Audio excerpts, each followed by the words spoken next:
ലോകത്തിലെ ഏറ്റവും ധനികനായ കുറ്റവാളി ആരായിരുന്നു? അത് മറ്റാരുമല്ല, ദ കിങ് ഓഫ് കൊക്കൈൻ എന്നറിയപ്പെട്ടിരുന്ന പാബ്ലോ എസ്കോബാർ ആയിരുന്നു അത്. 1993 എസ്കോബാർ വധിക്കപ്പെടുമ്പോൾ ഏതാണ്ട് $30 ബില്യൺ ആയിരുന്നു അദ്ദേഹത്തിന്റെ സമ്പാദ്യം. ഇന്നത്തെ മൂല്യവുമായി ഒത്തുനോക്കിയാൽ ഏതാണ്ട് $70 ബില്യൺ, അതായത് 6 ലക്ഷം കോടി ഇന്ത്യൻ രൂപ. കൊളംബിയയിലെ റിയോ നെഗ്രയിൽ ജനിച്ച എസ്കോബാർ തന്റെ 27-ാം വയസ്സിൽ മെഥേയിൻ കാർട്ടൽ എന്ന മയക്കുമരുന്ന് സംഘടനയ്ക്ക് രൂപം നൽകി. ലോകമെമ്പാടുമുള്ള കൊക്കൈൻ സപ്ലൈയുടെ 80% നിയന്ത്രിച്ചിരുന്നത് ഈ സംഘടനയായിരുന്നു.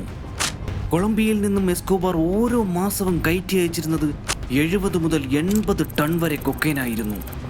4000-ഓളം ആളുകളെ കൊന്നുതള്ളിയ എസ്കോബാർ തന്റെ 44-ാം വയസ്സിൽ US ഗവൺമെന്റിന്റെ സഹായത്തോടെ നടന്ന പോലീസ് റെയ്ഡിൽ വെടിയേറ്റ് മരിക്കുകയായിരുന്നു.